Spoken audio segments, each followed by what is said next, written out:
Olá, alunos da Escola Monsenhor Antonino, aqui quem vos fala é o professor Romário Alves e hoje nós vamos dar introdução ao capítulo das turmas de primeiro ano da Escola Monsenhor Antonino, certo?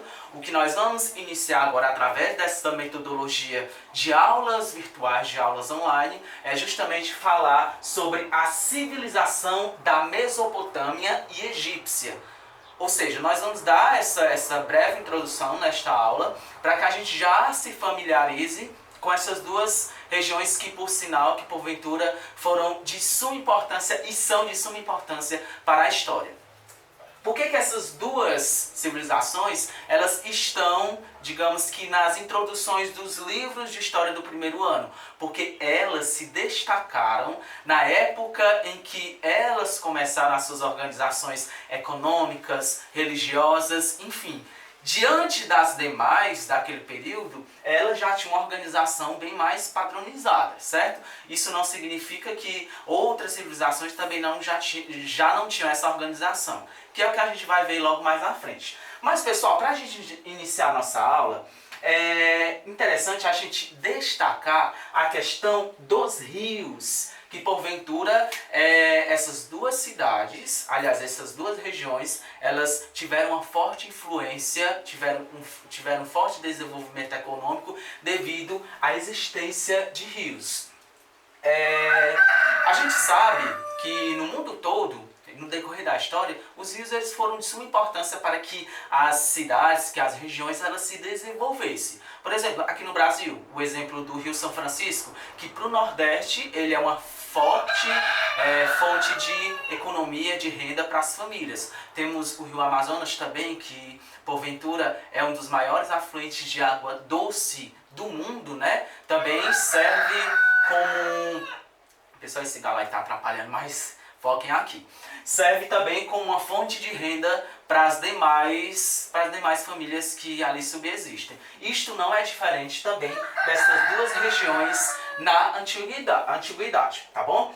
Então, pessoal, o Egito, a civilização egípcia, ela fica situada no nordeste da África, na parte mais nordeste e norte do continente africano, e a Mesopotâmia, que por sinal não era uma cidade, mas era uma região, ela fica onde hoje está mais ou menos situado o Iraque e outros países também vizinhos.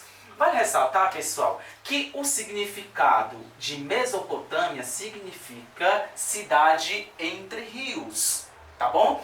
Quais seriam esses rios, pessoal? Nós temos o rio, a gente colocar bem aqui, o rio Tigre e Eufrates, que são esses rios que estavam em volta desta região chamada Mesopotâmia. E aqui o rio que vai ser bastante significativo e muito importante para a civilização egípcia vai ser o rio Nilo, pessoal, que inclusive também hoje ainda é uma grande fonte de estudos para a população, aliás, para a civilização.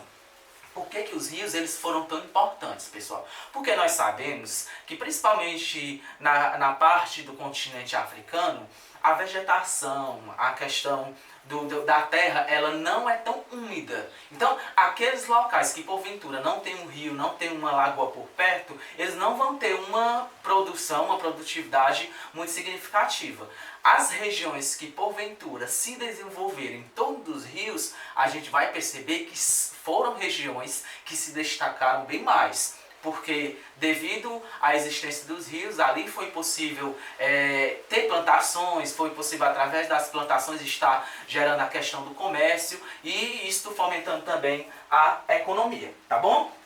E aí as características, pessoal, dessas duas regiões, dessas duas civilizações, elas são muito parecidas. Vale ressaltar aqui, pessoal, eles parecem muito no quesito, eles se assemelham bastante no quesito de religião, já que as civilizações da Mesopotâmia, os povos que moravam naquela região e as civilizações egípcias também tinham uma crença politeísta, ou seja, eles não acreditavam em um Deus unicamente. Cada representação da natureza,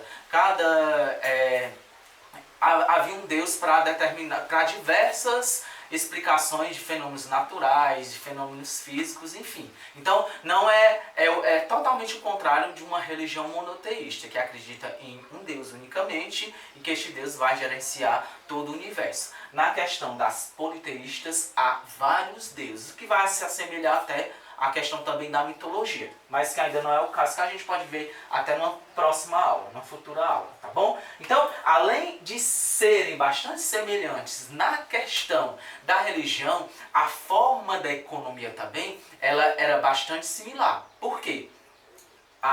Já havia uma certa preocupação em estar movimentando esta economia, estar gerando lucro. Claro que a maioria da forma de comercialização ainda era através do escambo, ainda era através de troca de mercadorias. Mas isto, para aquele período, para aquele contexto, já era uma ação bastante significante, né? Tá bom?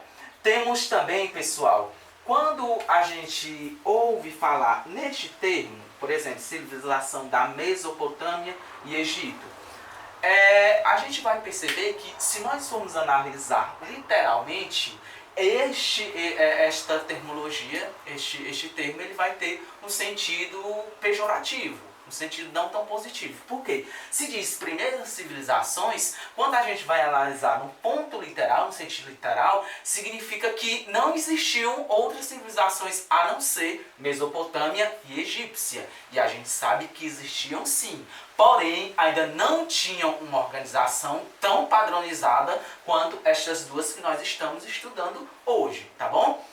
Por isso que até os livros de história, alguns historiadores já estão utilizando também outros termos para estarem mencionando essas duas civilizações. Então, quando vocês ouvirem falar primeiras civilizações, vejam no sentido de que elas foram uma das primeiras a ter uma organização na economia, religiosa, uma estrutura de Estado bem mais padronizada do que as demais, mas não significa que outras civilizações já tivessem uma organização também, tá bom? E aí, pessoal, essas duas regiões, cada região tinha, digamos, que uma cidade, um local, uma aglomeração de pessoas que se organizavam naquele determinado local. E isto é chamado de cidades-estados. Cada cidade tinha a sua forma de se organizar. Tinha, por exemplo, o seu rei, que é o que a gente vai ver aqui. Tinha também as suas divindades, tinha também os seus deuses que estavam protegendo aquelas cidades-estado. Então, por exemplo, vamos supor, a região da Mesopotâmia é uma região enorme e que dentro dessa região há várias cidades-estados. Cidades que tinham um poder centralizado, que tinham o poder totalmente dentro da mão do rei, da mão do representante maior, que era a figura do rei. Vale ressaltar também, pessoal, que este rei, além de exercer uma figura administrativa, o rei também tinha um papel de figura divina. Ele era a representação dos deuses aqui na Terra. Então muitas pessoas viam, aliás, todos os seus súditos viam o rei como, além de o seu administrador aqui na Terra, ele também era essa representação divina, já que eles diziam ser escolhidos, estavam no poder porque os deuses permitiam. Então muitas pessoas até procuravam o rei para alguns aconselhamentos, procuravam o rei também para algumas curas, enfim, tá bom? E aí, pessoal, vale ressaltar que o nosso último tópico desta aula, para a gente continuar as demais pela frente, uma característica bastante, digamos, que foi o ponto central que chamou toda a atenção das demais civilizações daquele período, foi a questão da criação da escrita cuneiforme. Tá bom, pessoal? Por que escrita cuneiforme, pessoal? Porque essa escrita, ela se dava através de registros em argila, esta argila úmida também, e aí através também de cones também. E utilizavam também alguns materiais para que viessem estar registrando registrando também as suas atividades do cotidiano, está registrando as suas anotações de negócios, enfim. Então, esta atividade aqui, tá bom? Ela foi o primeiro registro de escrita, de uma escrita bem mais elaborada, que foi através dos sumérios. E aí, isto é assunto da próxima aula. A nossa próxima aula a gente vai estar abordando também mais sobre a questão da religião, mais sobre a questão da organização da economia e logo mais a gente vai estar se atendo quanto a isso. No mais, pessoal, fiquem todos com Deus, fiquem também se preservando, cuidando de si, cuidando dos pais de vocês e até a próxima. Valeu, galera!